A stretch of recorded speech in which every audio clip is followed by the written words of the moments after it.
Hi everyone, welcome to week 7. Only 2 weeks to go, you're almost done. This week we have a rather light load as far as assignments are concerned. The only thing due this week is the week 7 case study discussion board posting. And so the case study for this week regards podcasts, and you'll be answering the discussion questions. There's 4 discussion questions at the end of the case study that you'll be responding to. Last week we switched it up and went with the focus questions. This week we're going back to the discussion questions. So just focus on those questions that are at the bottom of the case study.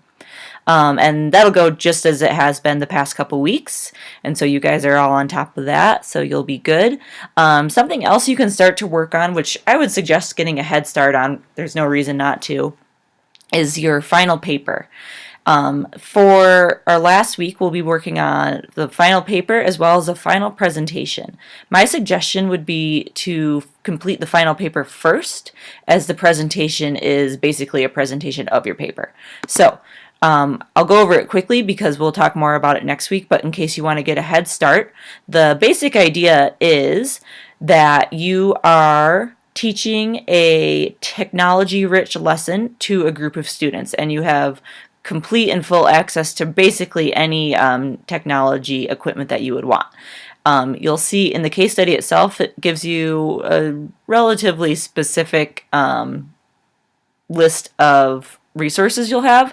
If there's something you want to add to that, that's fine with me. You can add to this list. I basically want you to feel like you have free reign, and so that you can do any tech-rich activity that you like. So I'm not going to go into full detail here, but you'll be focusing on, you'll have an activity plan, and then you'll be focusing on these 4 categories of discussion. So you'll have contextual factors, and you'll talk about just the basic information about your school, where you're located, the students you worked with, what kind of resources were available. And so you can use information from your actual field placement if you like. If you do that, be careful to make sure that you leave any identifying factors out. Make sure it's anonymous. Just change the name of the school, the name of the teachers you worked with, and the names of the students. Just don't use any real information here. That's just a confidentiality thing. If you don't want to use your tech club experience as an inspiration for this, you can be creative and come up with whatever you want and make a fake school. You'll be conducting background research as well, and so this research should just give you some support, some rationale of why you chose to do the activities that you did, and how using technology helped your teaching. You can go any direction with this, but make sure you're using this research to enhance your work here. It should be relevant information that you're including, information that goes right along with what you're talking about in your own activity plan, your own experience. And so then you'll include an activity plan itself, and this might be the activity plan you've been working out throughout our semester, or it might be something different. That's up to you. And then you'll have a section on your technology integration rationale. And you can read these questions more specifically for ideas of what you'd like to include there.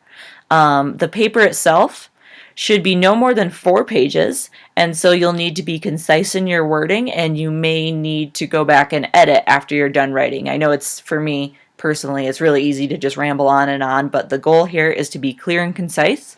So the paper should be no more than 4 pages. And you'll include a title page as well as a reference page. So technically the paper will be 6 pages, including those 2.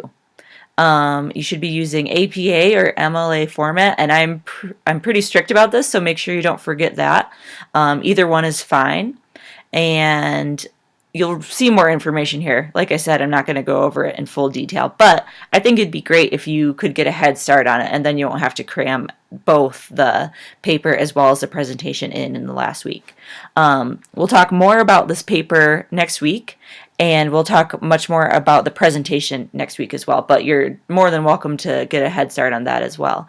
Just know that we're going to eliminate using PowerPoint presentations as well as Google presentations. We just want you to use something new. And so just keep that in mind as you're looking forward, and let me know if you have any questions. Thanks, guys.